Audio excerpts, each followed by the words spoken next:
Sign the papers." Lena's hand didn't shake. Her father had said those words 100 times before each one, another nail in the coffin of who she might have been. But this time was different. This time Thomas Cross wasn't asking her to sign away cattle or fix another fence line. He was asking her to disappear entirely, to give up her name, her work, everything she'd built with bleeding hands, so her sister could marry the richest man in 3 counties. And standing in the doorway, watching it all with eyes that saw too much, was Dawson Hale himself, the man who was supposed to want Eliza, not her. If you're enjoying this story, please subscribe to our channel and hit that notification bell so you don't miss what happens next. And drop a comment telling me what city you're watching from. I love seeing how far these stories travel. Now, let's get back to Lena's world falling apart. Part 1. "Read it again," Thomas said. Lena had already read it twice. The document transferred her share of the Cross Ranch, the share she'd earned through 15 years of unacknowledged labor, to Eliza as dowry. Her father stood on the other side of his desk with his arms crossed, his face carved from the same unforgiving stone that had made him successful and made his daughters miserable in equal measure. "It's very clear," Lena said.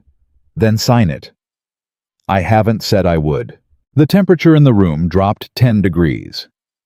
Thomas Cross was not a man accustomed to hearing the word no from anyone, least of all from the daughter he'd spent 2 decades pretending didn't exist, except when he needed her to mend something broken. "You'll sign it," he said, "or you'll leave this house with nothing, not a dollar, not a horse, not even the clothes you're standing in, because I paid for those too." "You didn't pay for them," Lena said quietly. "I did. With the cattle I raised and sold when you were too drunk to notice." Her father's hand came down on the desk hard enough to make the ink bottle jump. But Lena didn't flinch. She'd stopped flinching around him years ago, right around the time she'd realized that fear was just another tool he used to keep people small. "Eliza needs this marriage," Thomas said through his teeth.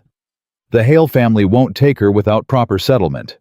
You want to see your sister end up a spinster because you're too selfish to do what's right." "What's right," Lena said, "or what's convenient for you." That's when Dawson Hale stepped fully into the room. He'd been standing in the doorway so still that Lena had almost forgotten he was there, but now he moved with the kind of deliberate purpose that made everyone else in a room feel like they were suddenly taking up too much space. He was taller than her father, younger by a decade, and carried himself like a man who'd never had to ask for anything twice in his life. "Mr. Cross," Dawson said, "I'd like to speak with Lena alone." Thomas's face went purple. "Now you listen here." "Alone," Dawson repeated, and something in his voice made it clear that this wasn't a request anymore. Thomas looked like he wanted to argue, but even he wasn't fool enough to challenge Dawson Hale directly. Not when the Hale family controlled more land than anyone else in the territory. Not when their cattle contracts could make or break every small rancher from here to the border. He grabbed the document off the desk and stormed out, slamming the door hard enough to rattle the windows. Lena stood there in the sudden silence, aware of every breath she was taking, every inch of space between her and this man who was supposed to be planning a wedding to her sister. "You don't have to sign it," Dawson said. "I know that." "Do you?" Lena looked at him properly for the first time. He had the kind of face that was hard to read, sharp edges and careful control, the face of someone who'd learned early that showing weakness got you killed in one way or another. But his eyes were steady on hers, and there was something in them she didn't quite understand. "Why are you here?" she asked. "Your father invited me to discuss the marriage settlement." "That's not what I'm asking." Dawson smiled slightly. It didn't quite reach his eyes, but it changed his face enough to make him look almost human instead of like something carved from the same granite as the mountains that ringed the valley. "No," he said, "I suppose it's not." He crossed to the window and stood looking out at the ranch yard. Lena could see Eliza out there, walking with her friends, laughing at something one of them had said. Her sister had always been beautiful. The kind of beautiful that made men stupid and women jealous. And she'd been raised to believe that beauty was currency, that it would buy her everything she wanted in life. "Your sister is lovely," Dawson said, still looking out the window. "Yes. Charming, well-mannered, everything a man in my position is supposed to want." "Yes," Lena said again, wondering where this was going and why her heart had started beating faster. "But she doesn't know a damn thing about running a ranch." Lena blinked. Of all the things she'd expected him to say that hadn't been on the list, Dawson turned back to face her. "I need a wife," he said bluntly. "Not a decoration. Not someone to host parties and pour tea. I need someone who understands what it takes to build something real and keep it standing when everyone else wants to tear it down." "Then you're marrying the wrong sister." "I know." The words hung in the air between them like something solid, something that couldn't be taken back once it had been said out loud. "What are you saying?" Lena asked. Even though part of her already knew, part of her had known from the moment he'd walked into this room and looked at her like she was something worth looking at. "I'm saying, I want you to marry me instead." Lena laughed. She couldn't help it. The sound came out sharp and bitter, nothing like her sister's musical laugh that men seemed to find so enchanting. "That's not funny. It's not a joke. My father would never allow it. This whole thing is arranged. The papers are already drawn up with Eliza's name on them." "Papers can be changed." "My father wants Eliza married to you. He's been planning this for months." "I don't particularly care what your father wants," Dawson said. "I'm asking what you want." Lena stared at him. No one had ever asked her that before. Not once in her entire life. Every decision had been made for her, around her, in spite of her. She'd learned to accept it the way you accept weather, as something you endure but can't control. "Why me?" she asked. "Because 3 days ago, I watched you deliver a breech calf at midnight in the rain while your father slept off a bottle of whiskey in the house. You didn't hesitate. You didn't call for help. You just did what needed to be done." Lena remembered that night. She remembered the mud and the blood and the desperation of fighting to save something that everyone else had already given up for dead. She'd gotten the calf breathing, gotten them both to shelter, and then walked back to the house covered in filth with no one to see or care that she'd just performed a small miracle. "You were watching?" she asked. "I was riding past. I stopped." "But you didn't help." "You didn't need help," Dawson said. "That's the point. I need someone like that. Someone who doesn't need saving. Someone who can stand beside me, not behind me. You don't know anything about me. I know you're still standing here arguing with me instead of signing those papers like your father told you to. I know you're not afraid to get your hands dirty. I know you're smarter than you let people see because it's easier to be underestimated. And I know that if you stay here, your father will bleed you dry and give everything you've built to your sister without a second thought." Every word hit like a physical blow because every word was true. "This is insane," Lena said. "Probably. My family will disown me." "Very likely." "The whole town will talk." "They already do," Dawson said. "Might as well give them something worth talking about." Lena's mind was racing. She thought about the papers on her father's desk about Eliza's wedding that was supposed to happen in 6 weeks, about the fact that she'd been erased from her own life so thoroughly that no one would even notice if she disappeared completely. "What's in this for you?" she asked. "Really?" Dawson was quiet for a long moment. When he spoke again, his voice had changed, gotten lower, more careful. "My father built an empire," he said. "But he built it on fear and manipulation and stepping on anyone who got in his way. I'm trying to build something different. Something that lasts beyond just brute force and terror. And I can't do that alone." "So you want a partner?" "Yes." "Not a wife?" "I want both," Dawson said. "If you're willing." Lena looked at him standing there in her father's office, this man who was supposed to belong to her sister, this stranger who somehow saw her more clearly than her own family ever had.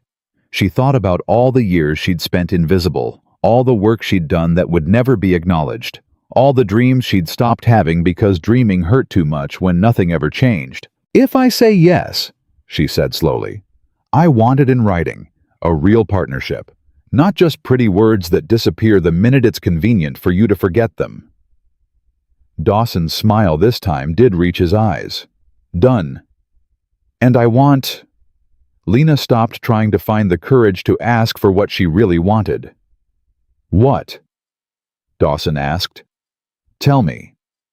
I want to matter, she said quietly. I want to be more than just convenient, more than just useful. You already are, Dawson said. You just haven't been around people who could see it. The door slammed open. Thomas stormed back in with Eliza trailing behind him, her face pale and confused. What the hell is going on? Thomas demanded. I just heard from Jake Martin that you're calling off the wedding. Not calling it off, Dawson said calmly. Redirecting it. Thomas turned red. You can't just, Eliza, we had an agreement. An agreement I'm willing to honor, Dawson said. Just with a different bride. Eliza's face crumpled. She looked at Lena with something like betrayal in her eyes, and Lena felt a stab of guilt, even though she hadn't done anything except stand here and listen. You can't marry her, Thomas said, jabbing a finger at Lena. She's not suitable. She's not what we discussed. She's exactly what I need, Dawson said. The question is whether she agrees. Every eye in the room turned to Lena. Her father looked furious. Eliza looked devastated. Dawson looked patient, like he'd wait forever if that's what it took. Lena thought about the papers on the desk, about her name being erased, about spending the rest of her life in this house that had never felt like home. She thought about Dawson's offer, insane, impossible, terrifying in its implications. She thought about the breech calf she'd saved in the rain, about how it had felt to fight for something and win. Yes, she said. The word came out steady and clear. No hesitation, no trembling. Yes, she said again, louder this time. I'll marry you, Thomas exploded. Like hell you will. I'm your father and I'm telling you right now. You're telling me nothing, Lena said, and her voice had changed too, gotten harder somehow.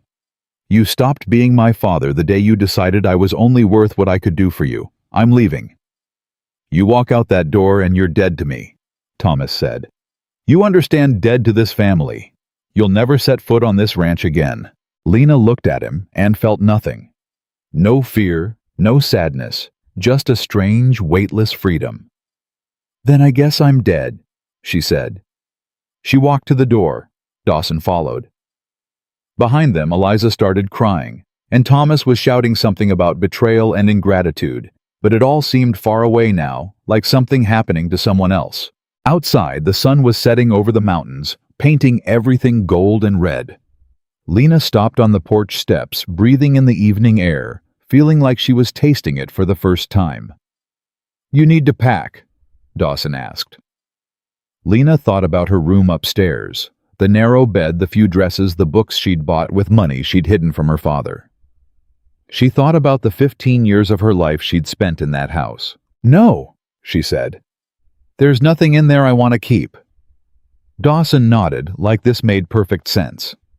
He walked to his horse and swung into the saddle with easy grace, then reached down to offer her his hand. Lena looked at that hand for a long moment. Once she took it, everything would change. There would be no going back. Her family would hate her. The town would judge her. She'd be walking into a completely unknown future with a man she barely knew. She took his hand. He pulled her up behind him, and she wrapped her arms around his waist to keep her balance. The horse moved forward at his command, and they rode away from the cross ranch as the sun finished setting and the first stars came out. Behind them, Thomas Cross stood on the porch shouting curses that got swallowed by the growing darkness. Eliza was still crying somewhere inside. The ranch that Lena had built with her own labor sat there looking the same as it always had, indifferent to the fact that its best worker had just walked away forever. Lena didn't look back. Where are we going? She asked. My ranch, Dawson said. The Hale place. It's about 3 hours north.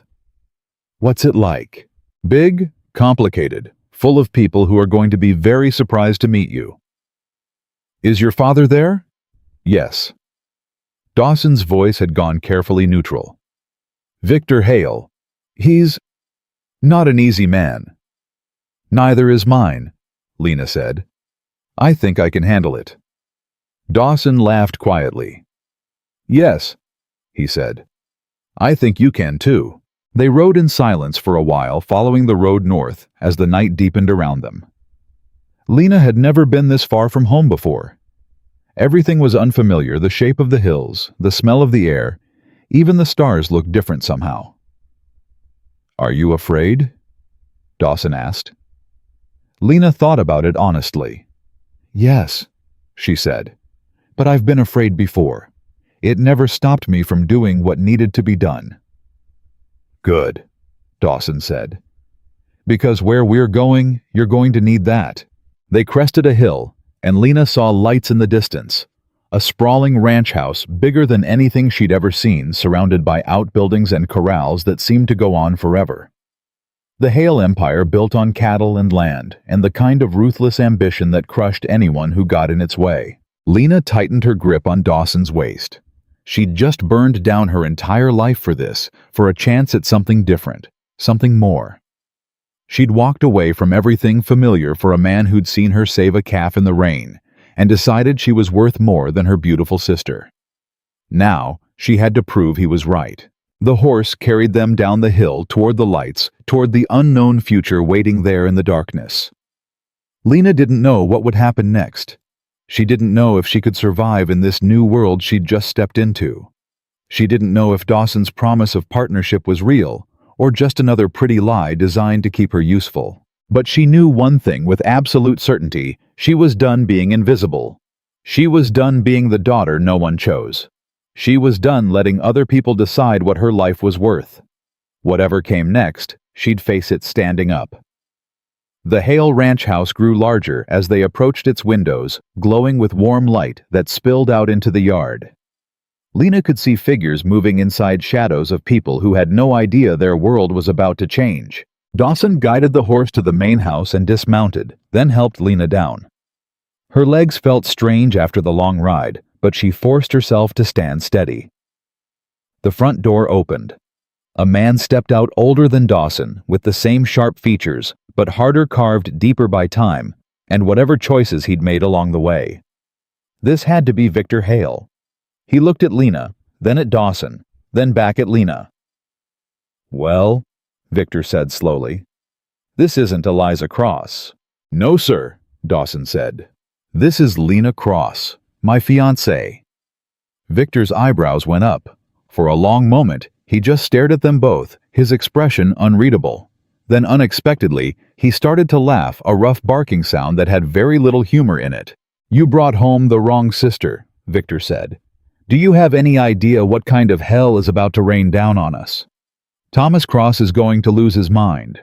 The whole territory is going to talk. And that's before we even get into what the other ranchers are going to say when they find out you threw over a beauty like Eliza for... He stopped, looking at Lena again with sharper eyes. For her. Yes, sir, Dawson said calmly. I'm aware. You better have a damn good reason. I do. Victor waited, but Dawson didn't elaborate. The old man's eyes narrowed, but there was something almost like respect in his expression now. All right then, Victor said. Bring her inside. Martha. He called back into the house. Set another place at the table. We've got company. He turned and went back into the house without waiting for a response. Dawson looked at Lena. Last chance to run, he said quietly. Lena looked at the house, at the empire built on ruthlessness and fear, at the unknown challenges waiting inside. She thought about the girl she'd been this morning, invisible, ignored, slowly erasing herself to make room for other people's dreams. I'm not running, she said. She walked up the steps and through the door into the Hale house, into her new life, into whatever fate she'd just chosen for herself. Behind her, Dawson smiled in the darkness. Then he followed her inside, closing the door on the old world and everything they'd both left behind. The inside of the Hale house smelled like leather and wood smoke, and something else Lena couldn't quite identify, power maybe, or the residue of decades of decisions made without apology. Martha turned out to be a woman in her 50s, with iron-gray hair and eyes that took in everything at once. She looked at Lena standing there in her work clothes, still dusty from the road, and her expression didn't change at all. "This is Lena Cross," Dawson said. "She'll be staying here. We're getting married." Martha's eyes flicked to Victor, who nodded once, then back to Lena. "Your room's upstairs," Martha said. "Third door on the left. Dinner's in 20 minutes. Don't be late." She disappeared into what must have been the kitchen, without waiting for a response. Victor had already settled himself in a chair by the fireplace, with a glass of whiskey, watching Lena like she was a puzzle he couldn't quite solve yet. "Well," Victor said, "you going to stand there all night, or are you going to tell me why my son threw over the prettiest girl in the territory for Thomas Cross's workhorse daughter?" Lena felt Dawson tense beside her, but she put a hand on his arm before he could say anything. "Because your son is smarter than you're giving him credit for," she said. The room went very quiet. Victor's eyes narrowed. "That's so. Pretty doesn't run a ranch," Lena said. "Pretty doesn't know the difference between a sick calf and a healthy one. Pretty doesn't wake up at 4 in the morning to check on heifers in labor. My sister is beautiful and charming and utterly useless for what your son actually needs." Victor stared at her for a long moment. Then he started laughing again, that same rough bark that sounded like it hurt coming out. "She's got spine," he said to Dawson. "I'll give you that much." He turned back to Lena. "You think spine is enough? You know what you just walked into." "Not entirely," Lena admitted. "But I learn fast." "You better," Victor said, "because Thomas Cross isn't going to let this go. He's going to come after you both with everything he's got, and he's not the only one. Every rancher in this valley is going to see Dawson breaking an engagement as a sign of weakness. They're going to push, test boundaries, try to take what's ours." "Then we'll push back," Lena said. Victor smiled, and it wasn't a kind smile. "We'll see how long that attitude lasts when things get ugly. And they will get ugly." He drained his whiskey glass. "Dawson, show her upstairs. Dinner in 15 minutes now." Dawson led Lena up a wide staircase that had probably cost more than her father's entire house. The third door on the left opened into a bedroom that was bigger than the room she'd shared with Eliza growing up. There was an actual wardrobe, a proper bed with a quilted coverlet, a washstand with a mirror. "This is just for tonight," Dawson said. "After we're married, we'll share the master bedroom." Lena nodded, suddenly aware of what she'd actually agreed to. Marriage to a stranger, sharing his bed, becoming his wife in every sense of the word. "You're having second thoughts," Dawson said quietly. "I'm having about 100 thoughts," Lena said. "That's not the same as regretting it." "Good, because I meant what I said. Partnership. I'm not looking for someone to order around. Your father seems to think differently." "My father built this place by crushing anyone who challenged him," Dawson said. "I'm trying to build something that doesn't require fear to hold it together.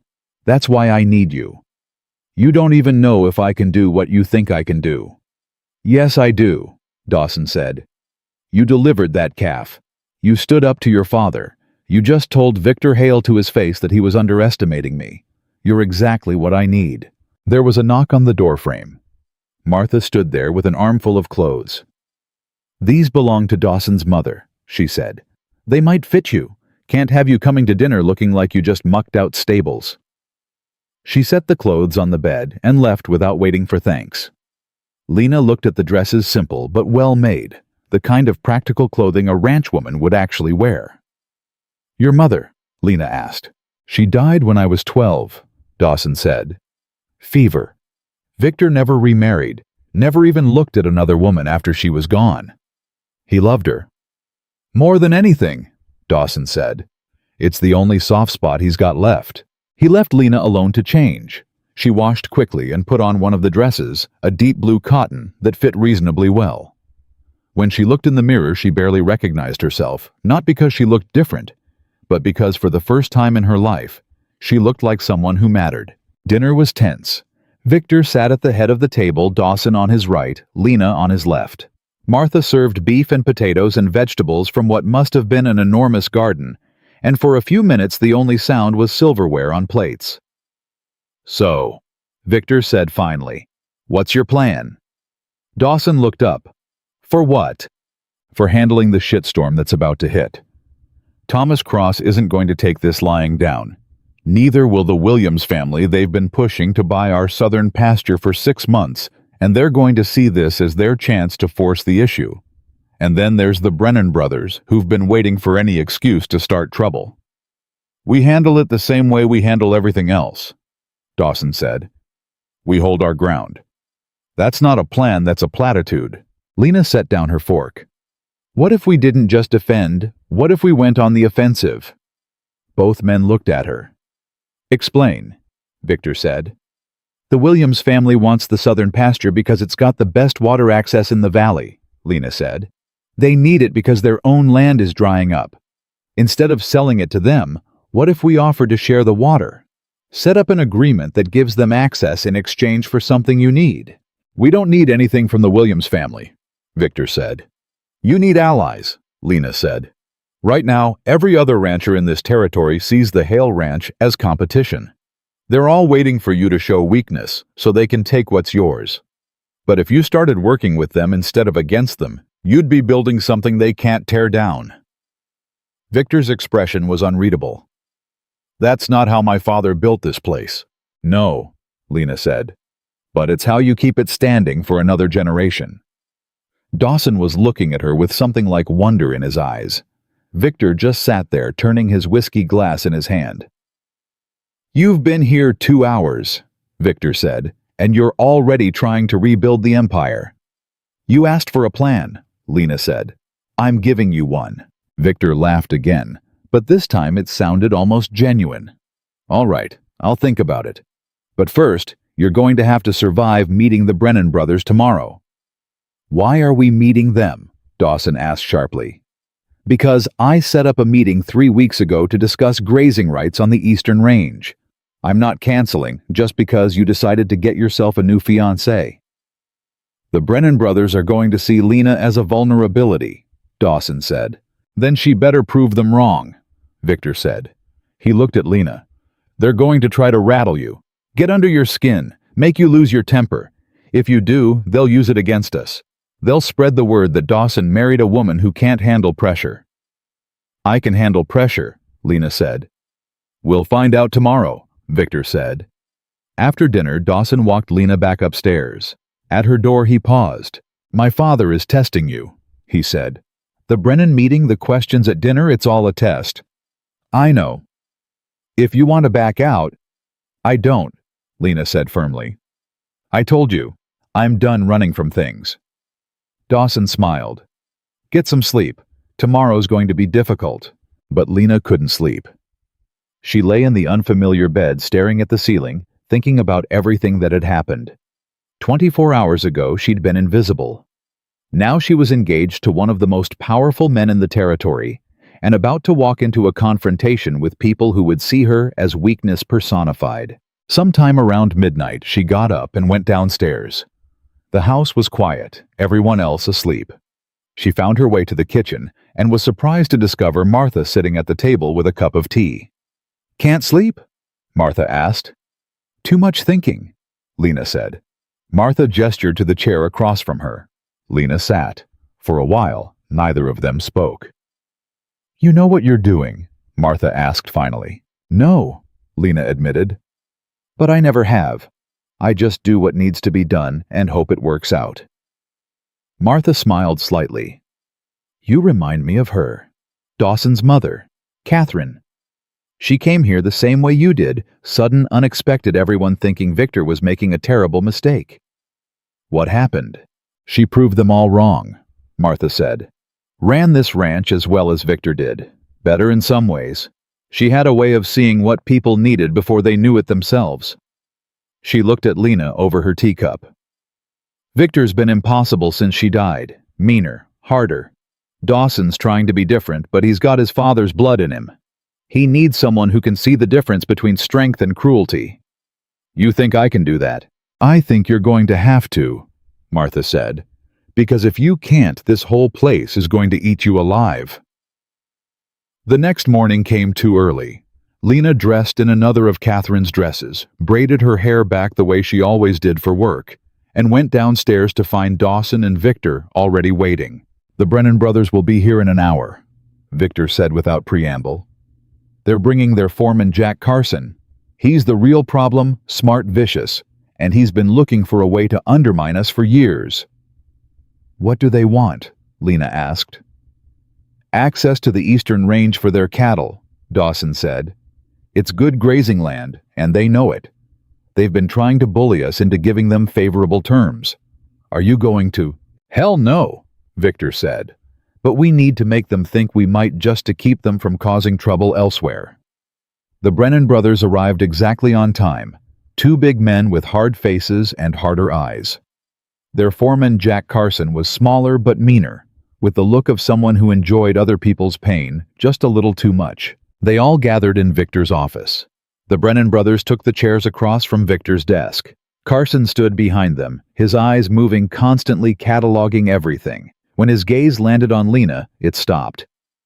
"Who's this?" he asked. "Lena Cross," Dawson said. "My fiancée." "Thought you were marrying Eliza Cross," the older Brennan brother said. Tom Lena thought his name was. "Change of plans," Dawson said. Carson smiled, and it was not a pleasant expression. "Thomas Cross know about this change of plans." "He does now," Dawson said evenly.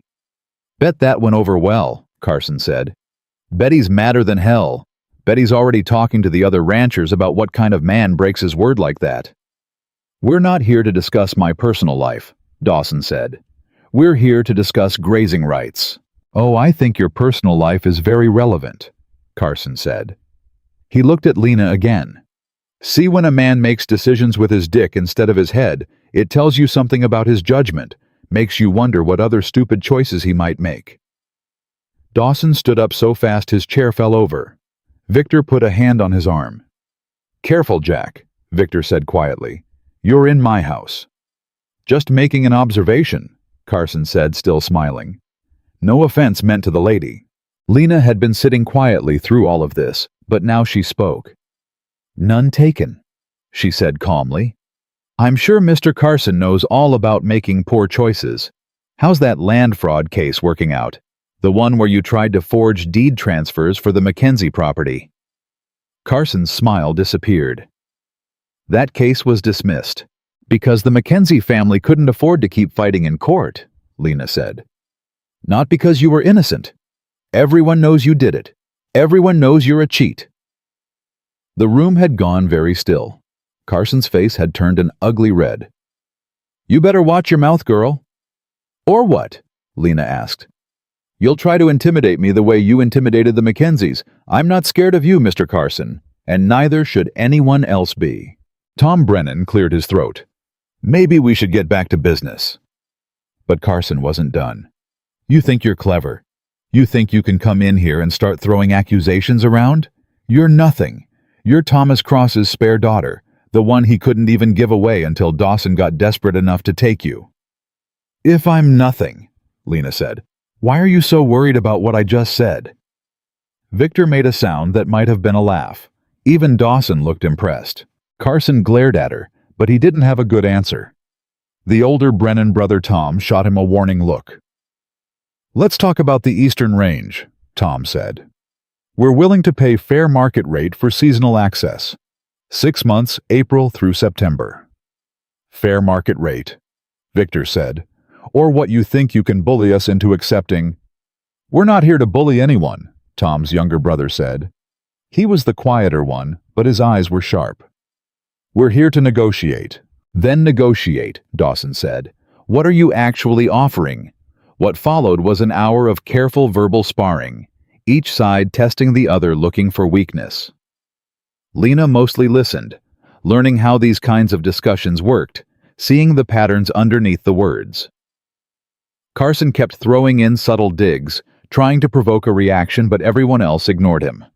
Finally, they reached a tentative agreement: limited grazing rights in exchange for water access during drought season, and a promise not to interfere with hail cattle drives through Brennan territory. After they left, Victor poured himself a whiskey, even though it was barely noon. That, he said, was interesting. She held her own, Dawson said, looking at Lena with something like pride. She did more than that, Victor said. She went after Carson directly. That took guts. He was trying to provoke us, Lena said. I figured if I provoked him back, he'd lose focus on what he was actually here to do. Victor raised his glass to her. Like I said, interesting. But the victory was short-lived. That afternoon, a writer came with a message from town. Thomas Cross had filed a formal complaint with the territorial court claiming that Dawson had broken a binding marriage contract. He was demanding financial compensation and threatening to sue the Hale family for damages. Can he do that? Lena asked. He can try, Victor said grimly. The problem isn't whether he'll win, he won't. The problem is what this does to our reputation. Every contract we've made, every agreement we've signed, people are going to start questioning whether we can be trusted. We can countersue, Dawson said. Claim there was no binding contract because you never actually agreed to marry Eliza, Lena finished. The negotiations were ongoing. No papers were signed. Exactly, Dawson said. That's not going to stop people from talking, Victor said. And talk is sometimes worse than lawsuits. Lena thought about her father, about the rage she'd seen in his face when she'd walked out. She thought about Eliza crying about the family she'd just lost. What if I talked to him? She said quietly. Both men looked at her like she'd lost her mind. No, Dawson said immediately. He's not going to listen to you, Victor said. He's going to use it against us, make you look weak, make us look desperate. Maybe, Lena said. But he's my father. He might... He's not your father anymore, Dawson said firmly. He made that clear when he disowned you. You don't owe him anything. But Lena couldn't shake the feeling that there was something she was missing, some angle to this she couldn't quite see yet. That night, she lay awake again, listening to the unfamiliar sounds of the Hale house settling around her.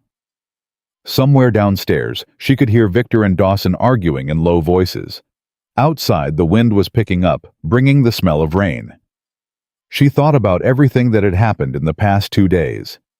She thought about the choice she'd made, the bridges she'd burned, the future she'd committed to, without really understanding what it would cost. And she wondered if she was strong enough for what was coming. Because Victor was right about one thing. This was only the beginning. The real test was still ahead.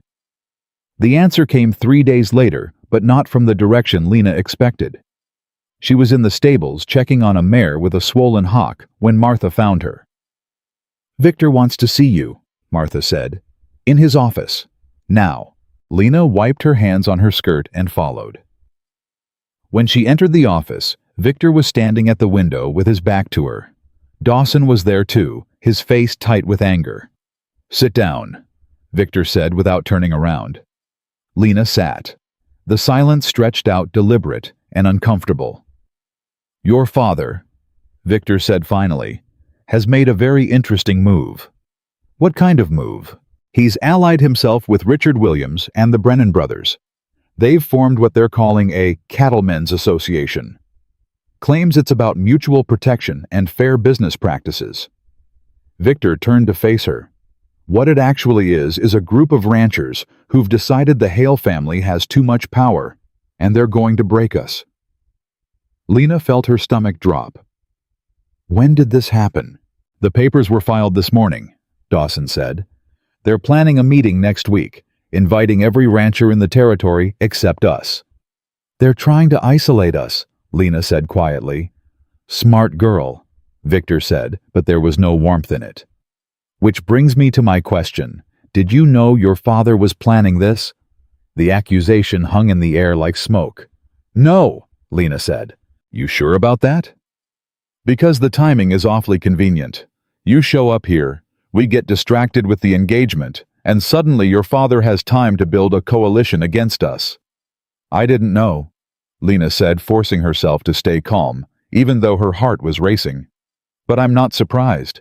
My father doesn't lose gracefully. That's not good enough, Victor said. For all I know, you're still loyal to him. For all I know, this whole thing was planned from the start. Victor, Dawson said sharply, That's enough. Is it? She's been here less than a week and we're already dealing with the worst political situation we've faced in a decade. You don't think that's suspicious? Lena stood up slowly. You think I'm a spy? You think I orchestrated all of this just to help my father, the man who told me I was dead to him, destroy you? I think people do stranger things for family, Victor said. He's not my family anymore, Lena said. You made that choice for me when you decided to test me instead of trust me. Trust is earned, Victor said coldly. And you haven't earned a damn thing yet. Then let me earn it, Lena said. Let me go to that meeting. Dawson shook his head. No, that's exactly what they want, to make you look weak in front of everyone. Or, Lena said, it's a chance to show them that I'm not, that we're not.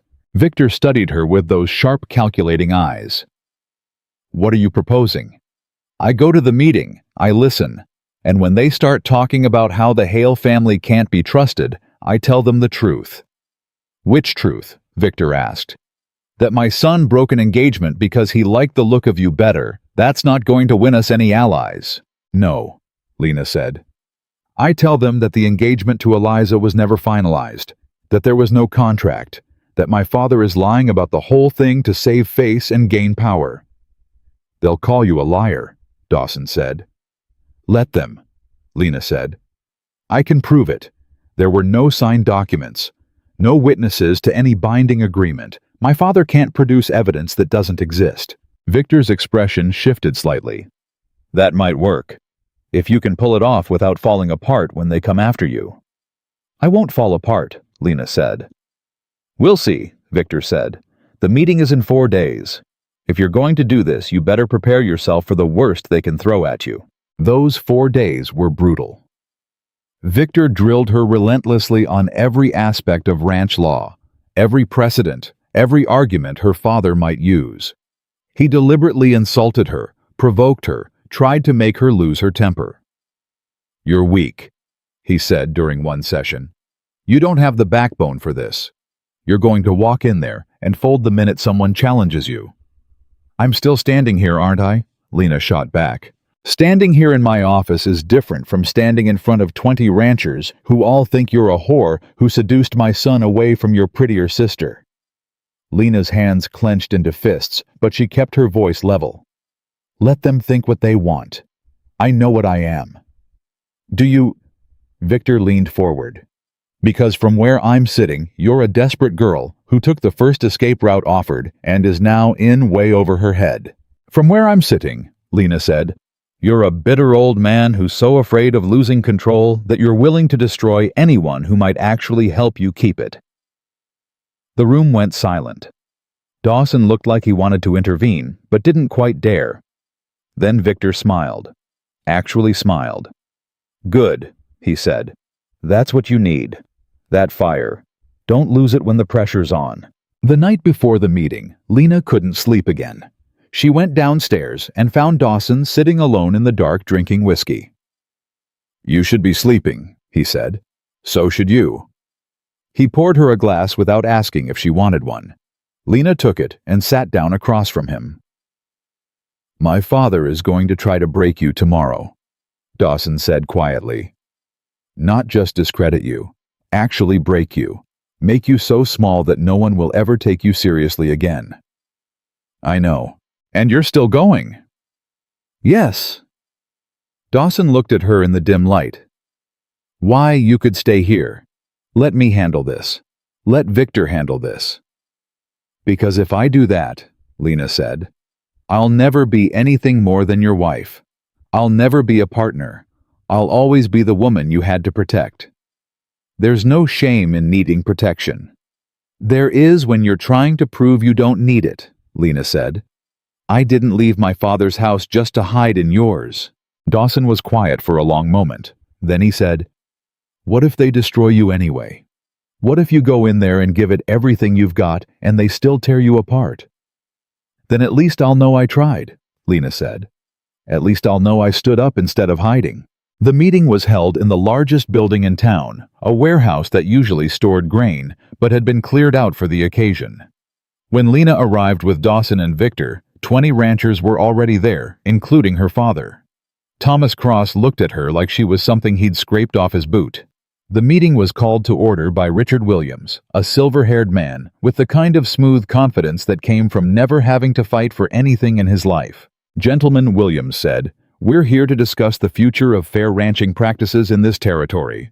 For too long, the Hale family has operated outside the normal rules that govern the rest of us. They've bullied, manipulated, and broken agreements whenever it suited them." "That's a lie," Dawson said flatly. "Is it?" Williams turned to Thomas Cross.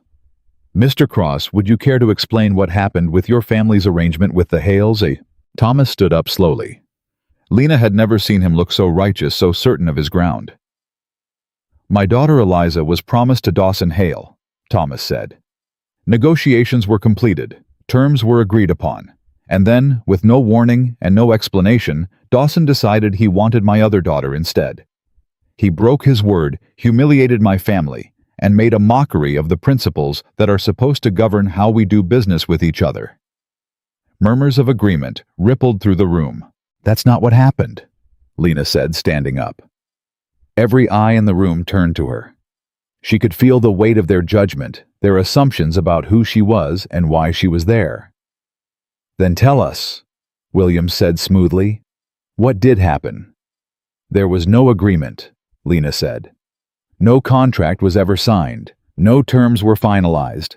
My father and Dawson had preliminary discussions about a possible engagement, but nothing was made official."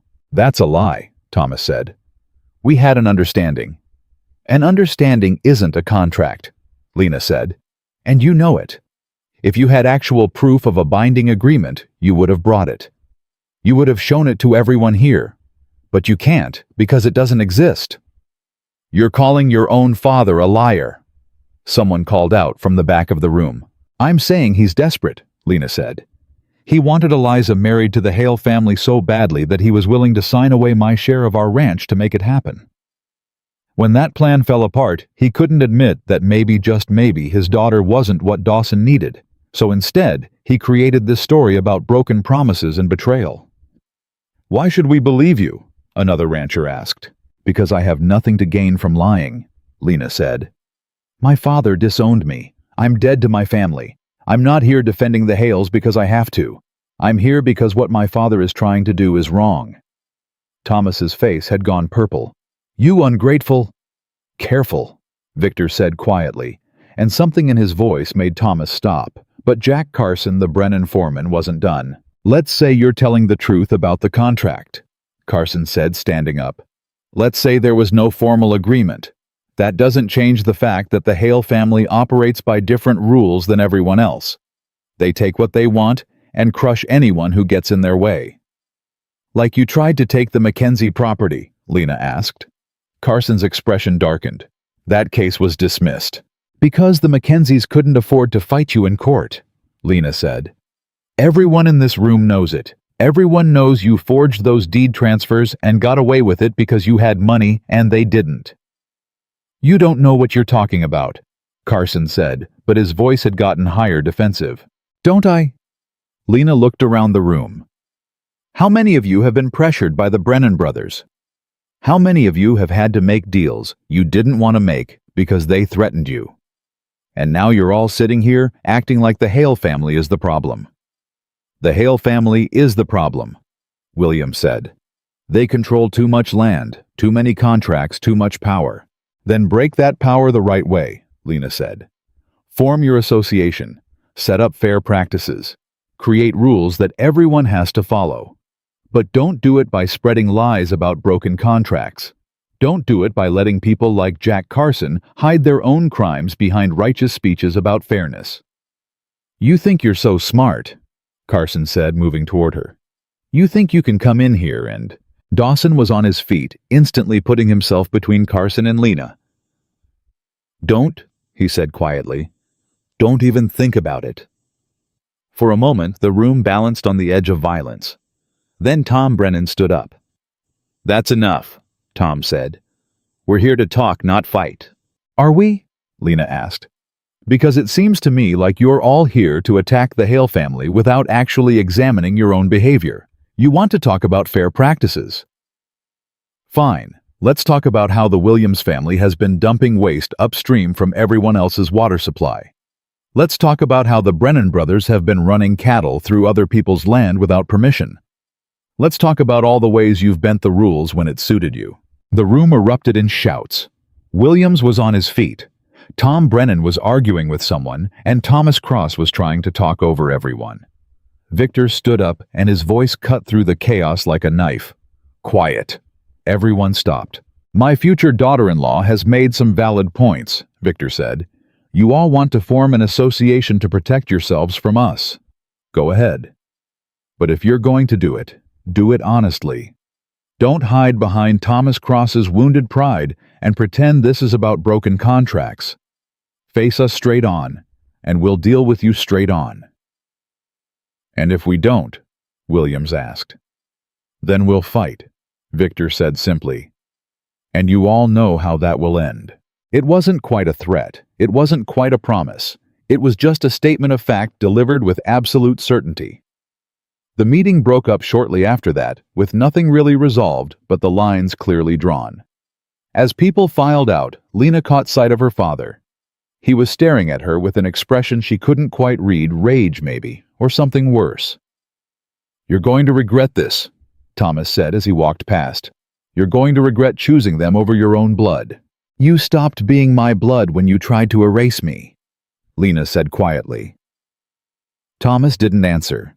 He just walked out into the fading light, and Lena watched him go with a strange hollow feeling in her chest. On the ride back to the ranch, no one spoke for a long time. Finally, Victor said, "That was either the smartest thing you've ever done or the stupidest. We'll find out which soon enough." They're going to come after us harder now, Dawson said. Let them, Lena said. At least now it's out in the open. At least now we know who we're fighting.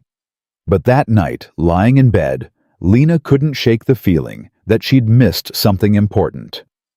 The meeting had gone as well as could be expected, but there was something underneath all the arguments, some current she couldn't quite identify. The answer came 2 days later when one of the ranch hands rode in with news that changed everything. "Boss," the hand said to Victor, breathless from riding hard. "You need to see this." They all rode out to the eastern range, Victor, Dawson, Lena, and 3 of the most trusted hands. What they found made Lena's blood run cold. Someone had cut the fence lines and driven off nearly 100 head of cattle. But that wasn't the worst part. The worst part was the message left behind carved into a fence post. The Hale Empire was built on stolen land. Time to give it back. Victor's face had gone white. Dawson looked like he'd been punched in the gut. "What does that mean?" Lena asked. "What stolen land?" Neither of them answered right away. The silence stretched out heavy with implications Lena was only beginning to understand. "Tell me," she said. "If I'm going to be part of this family, if I'm going to stand beside you and fight for this place, I need to know the truth. All of it." Victor and Dawson exchanged a look. Then Victor sighed, and for the first time since Lena had met him, he looked old. 30 years ago, Victor said slowly. "When I was first building this place, I needed land. A lot of land. There was a family, the Johnsons, who had a section of prime grazing territory. They didn't want to sell. So I found another way." "What way?" Lena asked, though part of her already knew the answer. "I falsified some documents," Victor said flatly. "Made it look like they owed debts they didn't actually owe. When they couldn't pay, I foreclosed. Took the land. They lost everything." Lena felt like the ground had dropped out from under her. "You destroyed a family." "I built an empire," Victor said. "And yes, I did it by destroying people who got in my way. The Johnsons weren't the only ones. There were others. Some I bought out fairly. Some I didn't." "Does anyone else know about this?" Lena asked. "A few people," Dawson said quietly. "My father tried to make it right before he died. He tracked down some of the families, tried to offer compensation. Most of them wouldn't take it." "And now someone's using it against you," Lena said. "Against us," Dawson corrected. "You're part of this now, too. Lena looked at the carved message on the fence post. She thought about everything she'd said at the meeting, every argument she'd made about fairness and honesty. And now she was learning that the empire she'd agreed to help build was founded on exactly the kind of corruption she'd been condemning. "We have to fix this," she said. "Fix it how?" Victor asked. "What's done is done. I can't give those families back the 30 years they lost." "No," Lena said. "But you can give them what they're owed now. You can find the descendants of everyone you cheated and make it right." "That would cost us half the ranch," Victor said. "Then it costs us half the ranch," Lena said. "Because if we don't do this, everything else I said at that meeting was a lie. Everything we're trying to build is built on sand." Victor stared at her for a long moment. Then he started to laugh, that rough, bitter sound that Lena had learned meant he was impressed despite himself. "You're either incredibly naive," he said, "or the only honest person I've met in 30 years. "I'm the person you chose to bring into this family," Lena said. "Start acting like it." The ride back to the ranch was silent. But as they approached the house, Lena could see riders waiting in the yard. "A lot of riders. That's not good," one of the hands muttered. As they got closer, Lena recognized the lead rider. It was Tom Brennan, the older brother, and he looked grim. They dismounted. Tom Brennan did the same. "We need to talk," Tom said. "All of us, before this whole valley tears itself apart." Victor didn't invite them inside. He stood there in the yard with his hand resting on his gun belt, and Lena realized this could go very wrong very fast. "Say what you came to say," Victor said. Tom Brennan looked tired. His brother stood beside him, and behind them were 6 more riders, all armed. But Tom's hands were empty, held out where everyone could see them. "Someone's been talking to my ranch hands," Tom said, "offering them money to start fires, sabotage equipment, make it look like accidents." "Who?" Dawson asked sharply. "Don't know. They're using intermediaries, but whoever it is, they're trying to start a range war, and they're doing a damn good job of it." "Why come to us?" Victor asked. "Because we're not stupid," Tom said. "Whoever's doing this wants us fighting each other. Wants us so busy tearing each other apart that we don't notice what they're really after." Lena's mind was racing. "The stolen land," she said quietly. "Someone knows about the stolen land and they're using it to destabilize everything." Tom's expression shifted. "What stolen land?" Victor's jaw tightened. For a long moment, Lena thought he wasn't going to answer. Then he said, 30 years ago, I took property that didn't belong to me. Falsified documents, ruined families, built this ranch on land that should never have been mine." The riders behind Tom shifted uneasily. Tom himself looked like he'd been hit. "Jesus Christ, Victor," Tom said. "How many families?" 6, Victor said. "Maybe 7. I stopped counting." "And someone knows about this?" "Apparently," Dawson said. "Someone carved it on a fence post out on the eastern range, right before they drove off 100 head of cattle." Tom swore under his breath. "This is bigger than a land dispute. This is someone trying to destroy all of us." "How do you figure?" Victor asked. "Because the same message that was left on your fence was left on mine," Tom said. "Different words, same meaning. Someone's digging up every dirty secret in this valley and using them as weapons." Lena felt cold. "What did your message say?" Tom looked at her directly for the first time. "It said the Brennan family made their fortune running stolen cattle through Indian territory and blaming the raids on the natives, which is true, which my grandfather did 40 years ago and thought he'd taken to his grave." "Someone's been doing research," Dawson said quietly. "Deep research. Or someone's been here the whole time," Lena said. "Someone who knows all the old stories, all the buried sins." Everyone turned to look at her. "Think about it," Lena said. "Who benefits from all of us fighting each other? Who gains if the big ranches tear each other apart?" "Someone who wants to buy up the pieces," Tom said slowly. "Someone with enough money to wait us out while we destroy ourselves." "Richard Williams," Victor said. "He's got the money," Tom agreed. "And the timing. He only moved here 5 years ago, bought the old Henderson place for cash. Nobody questioned where the money came from because he had papers saying he was from back east. But he wasn't, Lena said, seeing it now. Was he? Tom shook his head. My brother did some asking around. Turns out Richard Williams didn't exist before he showed up here. The name's fake. The story's fake. Everything's fake. So who is he really? Dawson asked. That Tom said is what we need to find out. They moved the discussion inside, but the tension didn't ease. Victor sent riders to bring in Richard Williams, but they came back an hour later empty-handed. His place is empty, the lead rider reported. Looks like he cleared out in a hurry. Left most of his furniture but took everything personal. He knew, Dawson said. He knew we'd figure it out eventually. Or he's just moving to the next phase of his plan, Lena said. Either way, he's not done. She was right. The next morning, 3 more ranches reported cattle stolen and property damaged. Messages left at each one, all digging up old secrets that everyone thought had been forgotten. The valley was fracturing. Ranchers who'd been neighbors for decades stopped speaking to each other. Old feuds resurfaced. And in the middle of it all, nobody could find Richard Williams. We need to get ahead of this, Lena said at breakfast on the 3rd day. We need to tell people the truth ourselves before whoever's doing this can use it against us. Tell them what? Victor asked. That I built this empire on fraud and theft. That'll solve everything. It'll take away his weapon, Lena said.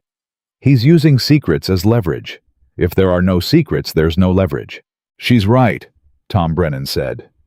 He'd been staying at the Hale Ranch trying to coordinate a response. We call a meeting, everyone, and we lay it all out, every dirty thing our families did to get where we are. We own it publicly. That's suicide, Victor said. Half the ranchers in this valley will use it as an excuse to try to take our land. Or, Lena said, half of them will realize they've got their own secrets they don't want exposed, and they'll want to work together to stop whoever's doing this. Victor looked at her for a long moment. Then he laughed that bitter laugh. You're going to be the death of me, girl. Or the saving of you, Lena said. The meeting was set for 2 days later. In the meantime, Lena had something else she needed to do. She found Martha in the kitchen that afternoon. I need to see my sister, Lena said. Martha raised an eyebrow. Your father's not going to let you near that house.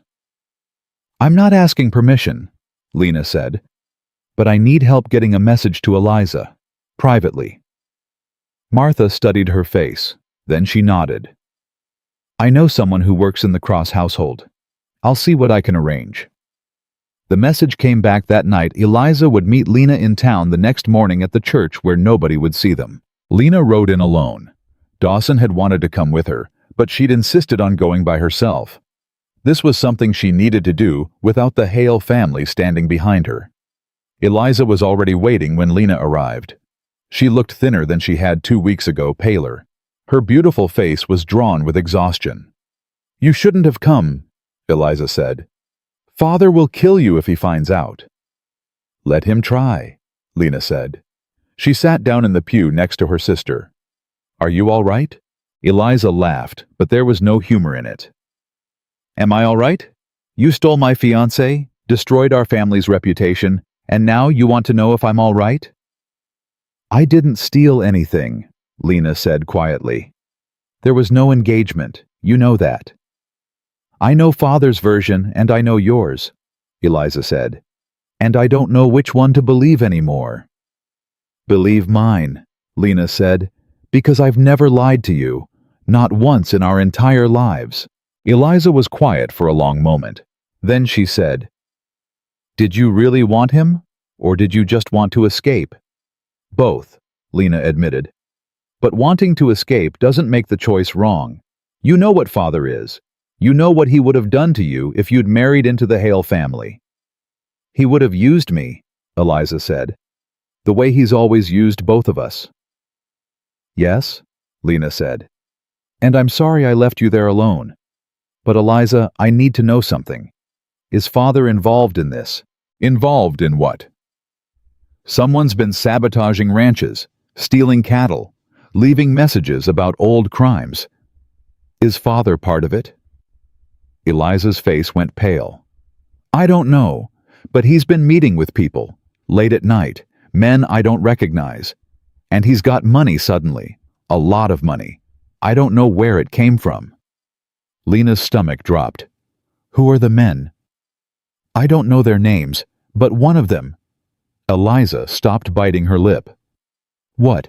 One of them had a scar across his throat, like someone tried to hang him and it didn't quite work. Lena knew that scar. She'd seen it 2 weeks ago at the cattlemen's meeting. Jack Carson, she said. Is that his name? Eliza asked. Father called him something else, called him John. The pieces were falling into place, but the picture they made was worse than Lena had imagined. Eliza, Lena said carefully, I need you to do something for me.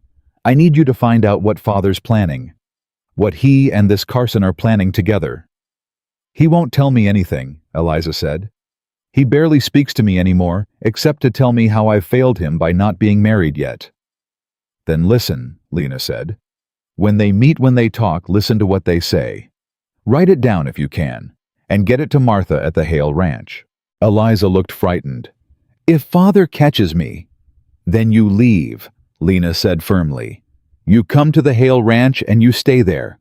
I'll protect you. You can't protect me from Father. I can, Lena said, and I will. But I need to know what he's planning first. Eliza nodded slowly. All right, I'll try. They sat together in silence for a few more minutes. Then Eliza said quietly, Do you love him, Dawson? Lena thought about it honestly. I don't know yet, but I respect him, and he respects me. That's more than most people get. That's more than I ever hoped for, Eliza said. She stood up. I need to go before Father notices I'm gone. Eliza, Lena said, standing too. When this is over, when things settle down, you're welcome at the ranch. You're my sister. That doesn't change. Eliza's eyes filled with tears. You don't know what Father's become. Since you left, he's gotten worse, meaner. He talks about you like you're already dead. Maybe I am, Lena said. Maybe the girl who lived in that house died the day I left, but I'm still your sister. Eliza hugged her quickly, fiercely. Then she was gone, slipping out the side door like a ghost. Lena rode back to the Hale Ranch with her mind spinning. Jack Carson working with her father. Money appearing from nowhere. Men meeting in secret. It all pointed to something bigger than just range wars and old grudges. When she got back, she found the entire household in chaos. Victor was shouting at someone. Dawson was trying to calm him down, and Martha was standing in the middle of it all, looking grim. What happened? Lena demanded. Someone burned the western hay barn, Dawson said. 3 months of feed gone, and they left another message. What did it say? Victor threw a piece of charred wood at her feet. Carved into it were words that made Lena's blood run cold. Victor Hale killed my father. Now I'm taking everything he built. Johnson. Victor said, his voice hollow. It's one of the Johnson children. They're back, and they want revenge. How do you know? Lena asked. Because that's exactly what I would do, Victor said. If someone destroyed my father, I'd spend the rest of my life planning how to destroy them back. Tom Brennan came rushing in. We've got a problem. Big problem. Someone just rode into town claiming they have proof that the Hale Ranch was built on fraudulent land claims. They're calling for a territorial investigation. Who? Dawson asked. A woman, Tom said. Young, maybe 30. Says her name is Sarah Johnson. Says her father was Andrew Johnson, and the Hales stole everything her family owned. Victor sat down heavily. For the first time since Lena had met him, he looked defeated. It's over, he said quietly. She's got the proof. She's got the documents. Everything I thought I'd buried is coming back. Then we face it, Lena said. We go to that meeting tomorrow and we tell the truth, all of it, before she can control the narrative. That won't save us, Victor said. Maybe not, Lena said. But it's the right thing to do. And maybe, just maybe, if we do the right thing for once, people will see that we're trying to change." "You really believe that?" Victor asked. "I have to," Lena said, "because the alternative is letting her destroy us without even trying to fight back." That night, Lena couldn't sleep again. She went downstairs and found Victor sitting alone in the dark, just like she'd found Dawson weeks before. "Can't sleep either?" Victor asked. "Too much to think about." Victor poured her a drink. They sat in silence for a while. "I was 23 when I took the Johnson land," Victor said finally. "I told myself it was business, just business, that they were in my way, and I was doing what I had to do to survive. I told myself that lie for so long, I started to believe it." "What changed?" Lena asked. "Catherine," Victor said. "Dawson's mother. She found out what I'd done, made me look at myself in the mirror and see what I'd become. I tried to make it right. Tracked down the Johnsons, tried to offer restitution. But Andrew Johnson wouldn't take it. Said money couldn't give him back his pride. Couldn't undo what I'd done to his children." "How many children did he have?" "3, Victor said. "Sarah was the oldest. She was maybe 10 when I took their land. She watched her father drink himself to death trying to cope with losing everything.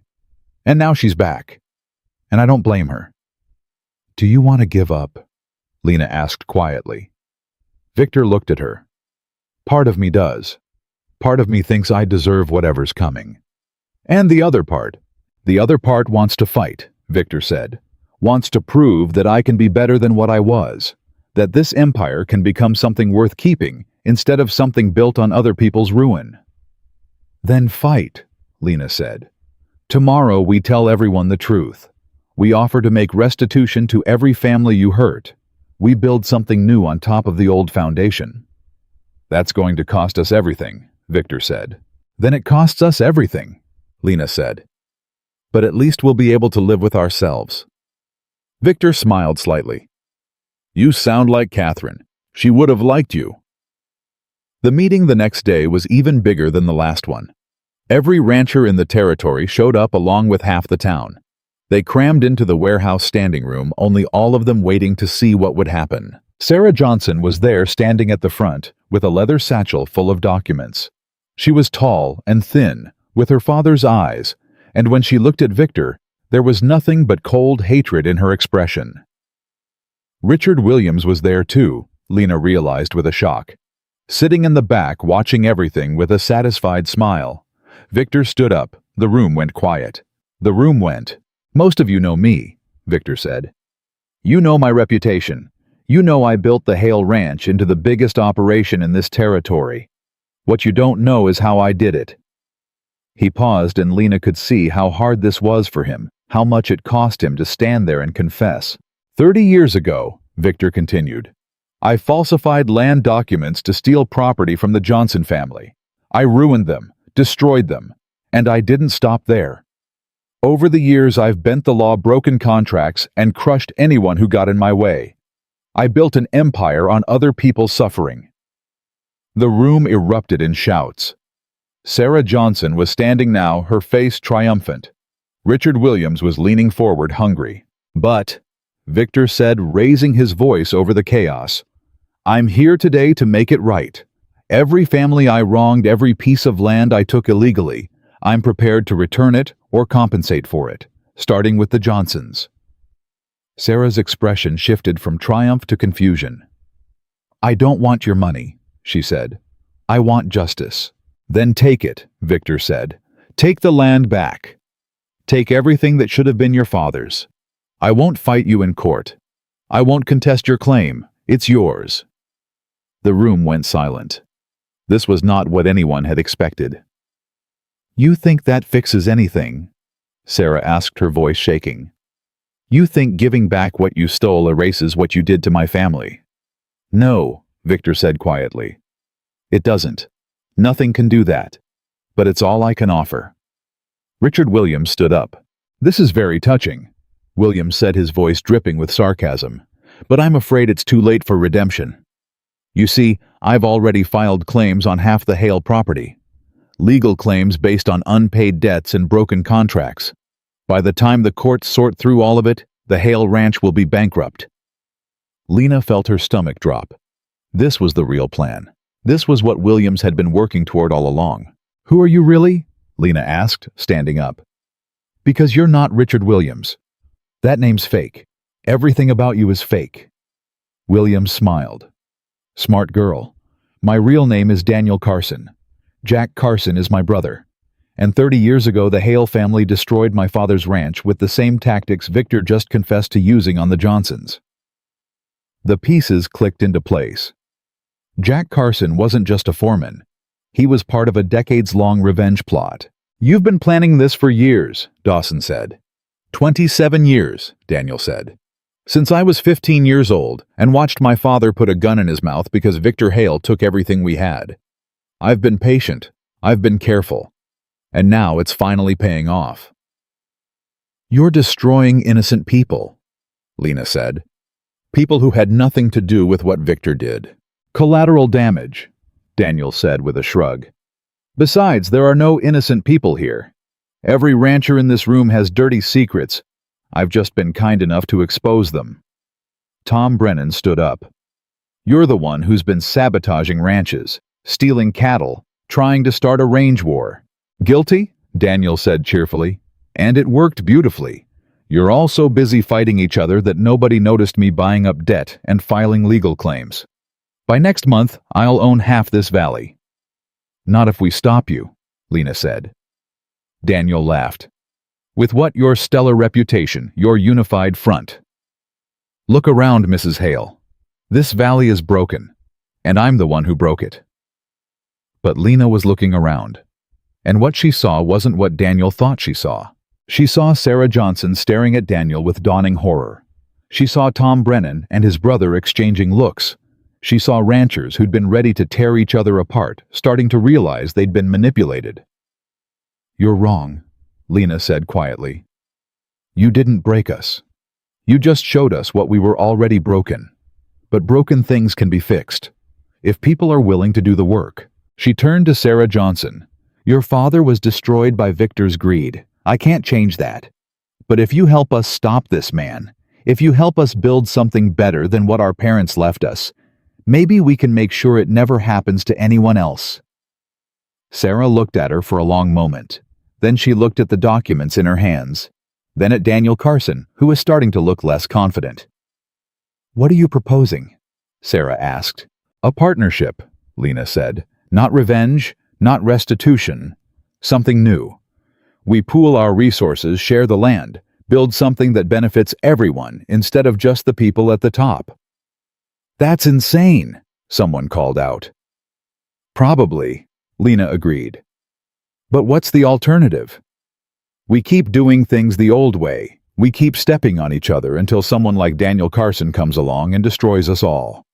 The room was quiet now, everyone thinking. Then Tom Brennan spoke up. "I'm in. Whatever the Hale family is willing to do to make this right, I'll match it. We share resources, share risks, share profits, build something that lasts."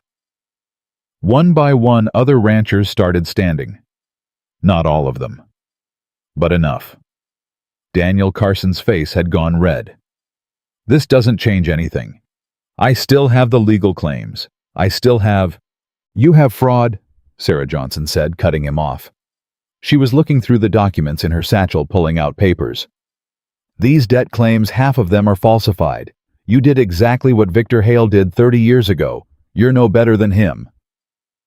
Daniel lunged for the documents, but Tom Brennan was faster. He grabbed Daniel and held him while Sarah secured the papers. "Looks like we've got our own confession now," Tom said. "And witnesses. Lots of witnesses." Daniel struggled, but it was over. His carefully laid plans, his years of revenge, all of it crumbling in the face of something he hadn't counted on. People choosing to work together instead of tearing each other apart. The sheriff took Daniel away. His brother Jack tried to run, but was caught before he made it out of town. In the aftermath, Lena stood with Victor and Dawson and Sarah Johnson, all of them exhausted and uncertain, but still standing. "This doesn't fix everything," Sarah said quietly. "What your family did to mine, that's not something I can just forgive." "I know," Victor said, "but maybe we can build something worth forgiving. Eventually." Sarah nodded slowly. Maybe. It wasn't forgiveness. It wasn't even friendship. But it was a start. The work started the next morning. Sarah Johnson sat at Victor's desk with a surveyor's map spread between them, her finger tracing property lines that had been redrawn a dozen times over 3 decades. This section was my father's. Sarah said, her voice steady, but her hand shaking slightly. And this one. And this. Victor didn't argue. He just nodded and made notes. Lena watched from the doorway, Dawson beside her. This was costing Victor everything he'd built, and yet he sat there calmly marking off pieces of his empire like he was dividing up a pie at Sunday dinner.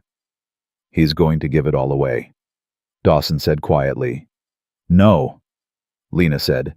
He's going to make it right. There's a difference. Tom Brennan arrived with 3 other ranchers, all of them carrying their own maps, their own grievances. By noon, the office was packed with people who'd spent decades as enemies, now sitting shoulder to shoulder, trying to figure out how to build something new.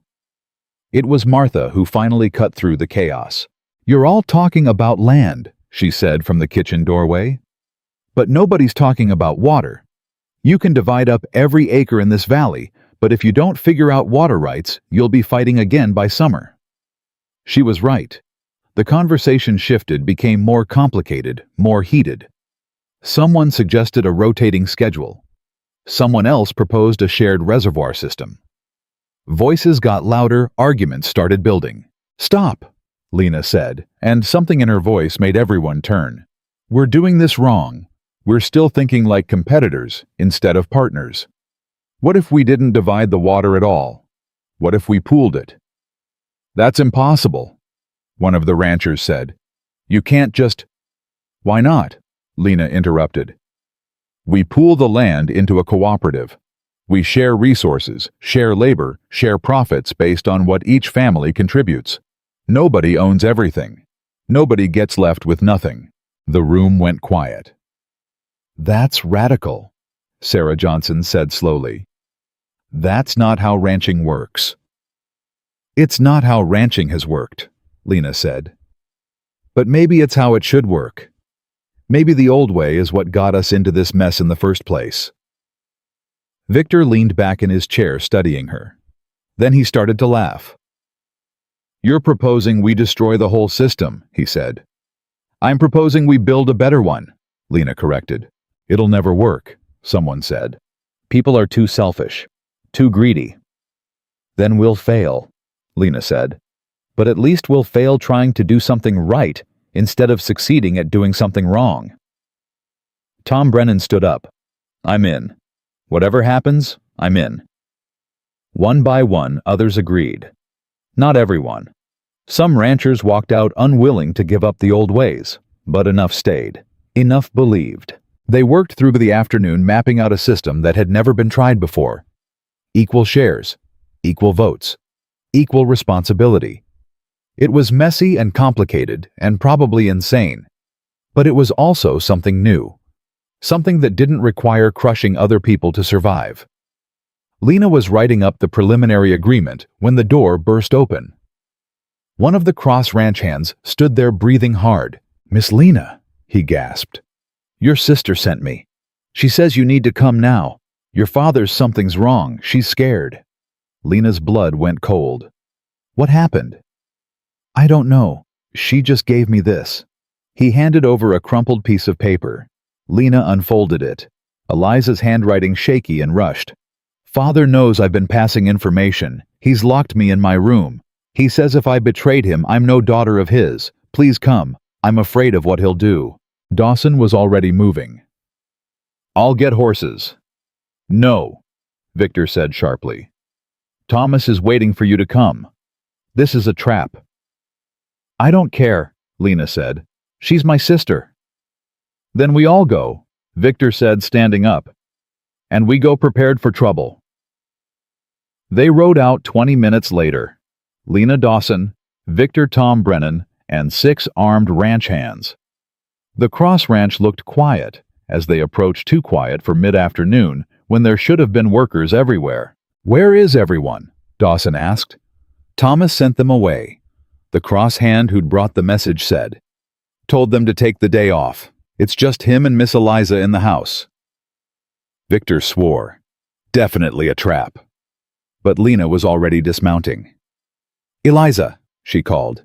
Eliza, it's me. The front door opened. Thomas Cross stood there with a rifle in his hands pointed directly at Lena. I knew you'd come, he said. Couldn't stay away, could you?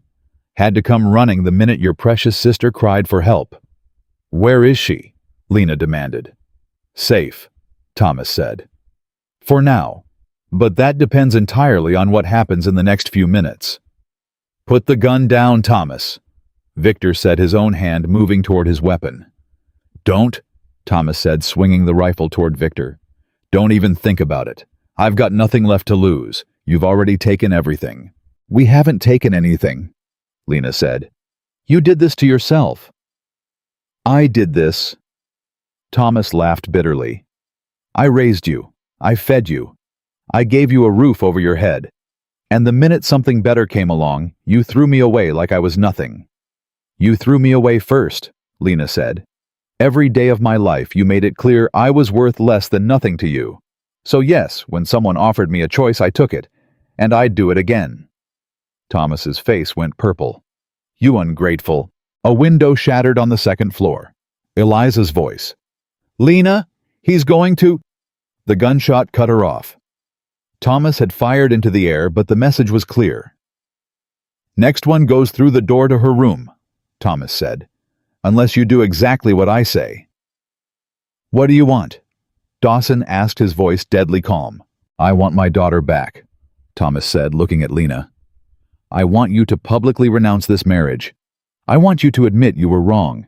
I want the Hale family to pay compensation for breaking the marriage contract, and I want my reputation restored. That's not going to happen, Lena said. Then your sister dies, Thomas said simply. Victor's gun was out now, pointed at Thomas. Tom Brennan had his weapon drawn too. The ranch hands had spread out surrounding the house. You shoot her, Victor said quietly, and you die 2 seconds later. You know that, right? There's no world where you walk away from this. Don't care, Thomas said. I've already lost everything that matters. Might as well take you all down with me. Lena could see it in his eyes. He meant it. Her father had gone past the point of reason, past the point of caring about consequences. He was broken, and broken things could be dangerous. Father, Lena said, keeping her voice steady.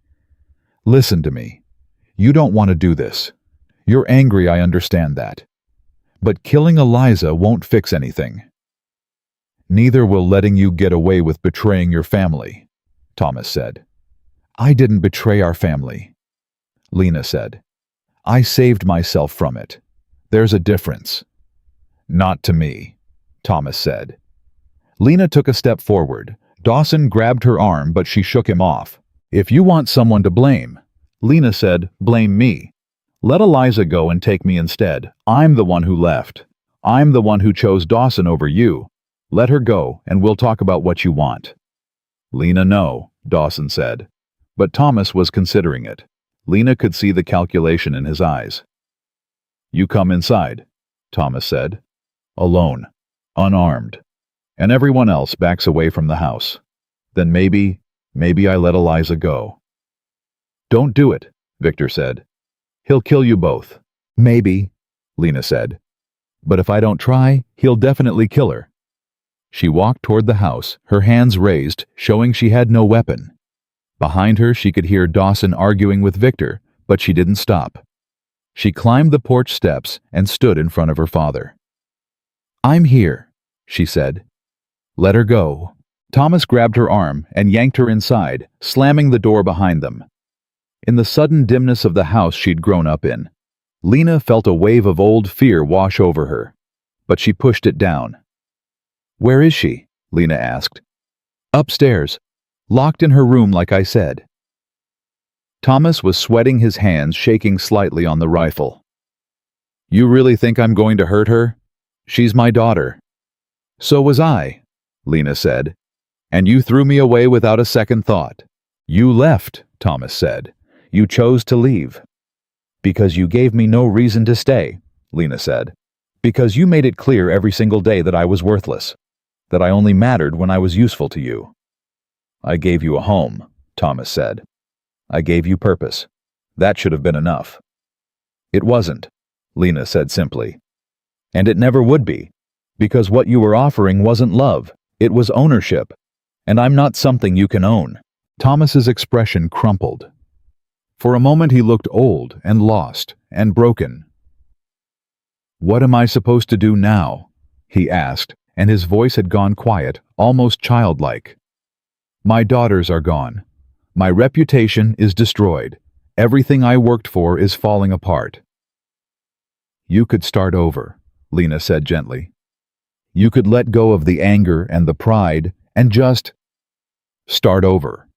Join the cooperative we're building. Be part of something instead of trying to control everything. I can't, Thomas said. I don't know how to be anything except what I am. Then learn, Lena said. The same way I had to learn how to be something more than just your disappointing daughter. The rifle was lowering just slightly. Thomas was staring at nothing, lost in whatever thoughts were eating him alive.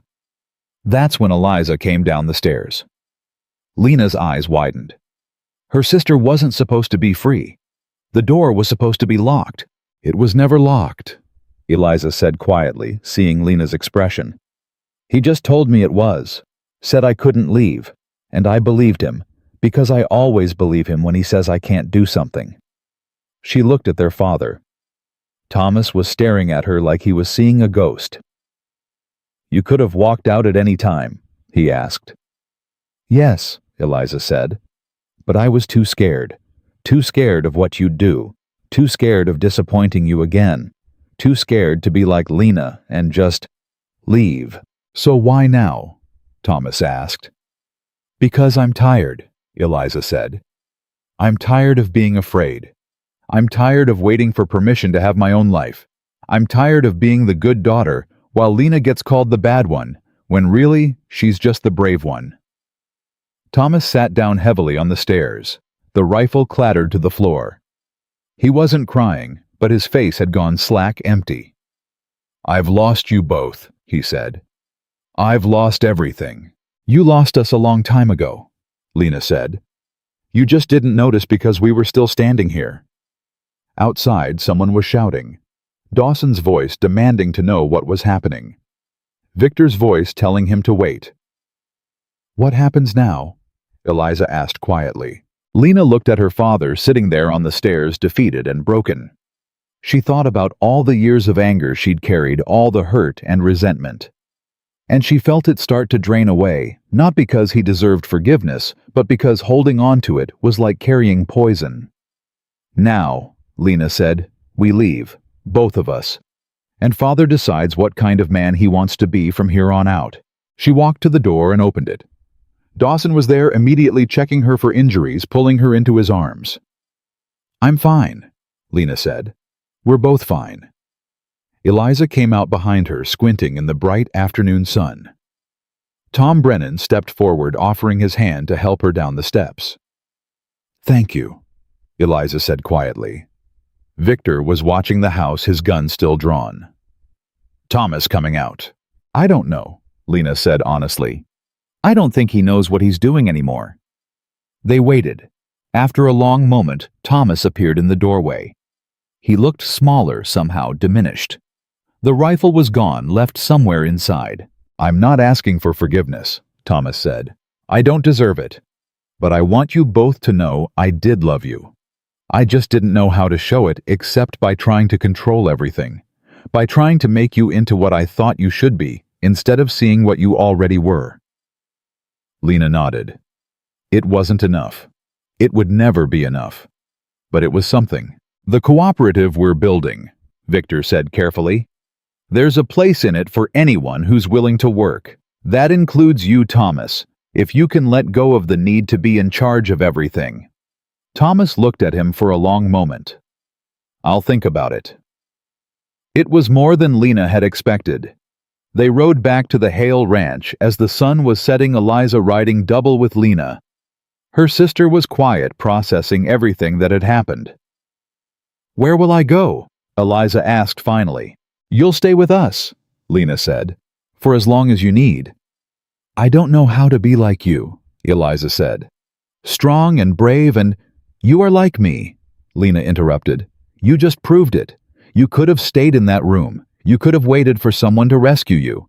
But you walked out yourself. That's brave. Eliza leaned her head against Lena's shoulder. I've always been jealous of you, you know.